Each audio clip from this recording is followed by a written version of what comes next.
Hello, welcome to this week's book review. Today we're going to be reviewing a book I loved very much. It holds the record for most times I've cried during a book, which is 9. It's beautifully written, it's incredibly charming, gives you the full spectrum of emotions, and I think it's a masterpiece. And that book is A Man Called Ove. A Man Called Ove is a slice of life book. We follow this old man, Ove, who is just the grumpiest, most callous individual you'll ever meet. He is essentially the perfect embodiment of baby boomer entitlement, condescension, and attitudes. He'll remind you of every grandfather you've ever met, because he reminded me of both my grandfathers. So Ove will seem a very familiar protagonist, and his attitude will seem very, very familiar. And you'll find yourself rolling your eyes several times throughout this book.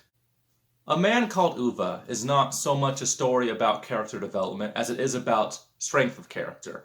Ove is the same character in the beginning of the book that he is at the end of the book. But it's the reader who changes. Your opinion about Ove will change, most definitely, as you go through these pages. Because sometimes a book doesn't need the character to grow.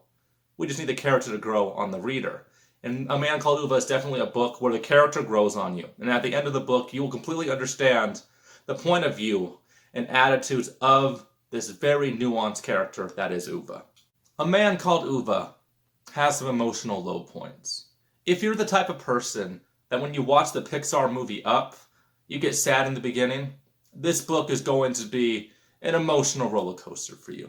Very sad at times. It talks a lot about certain themes like loss, grief, depression, suicide. But the author tackles these very complicated, dark, depressing themes in a very thought-provoking way. And I've never seen an author like Fredrik Backman quite pull it off as well as he did. Very nuanced, very thought-provoking, very profound, and you really, really can relate to Ove as he deals with all these things that happened to him in his life. I know I did. At its core, A Man Called Ove is a love story. It's a story about finding one's family, and a story about planting one's feet in the ground and refusing to be moved. And you'll definitely feel like Ove is a part of your family after you finish this book. I've never once read a book where the protagonist seemed so familiar to me and so lifelike at the end. And the ending of this book is beautiful. It is extremely cathartic, and I'm so excited that this book's being turned into a movie starring Tom Hanks, because this book deserves a lot more attention. It's so good. My favorite book of the year so far. One of my favorite books, top 5 ever. Can't recommend it highly enough. Thank you for watching this video. If you enjoyed it, subscribe to this channel. Push the little thumbs up icon if you want to see more. And I'll talk to you guys next time.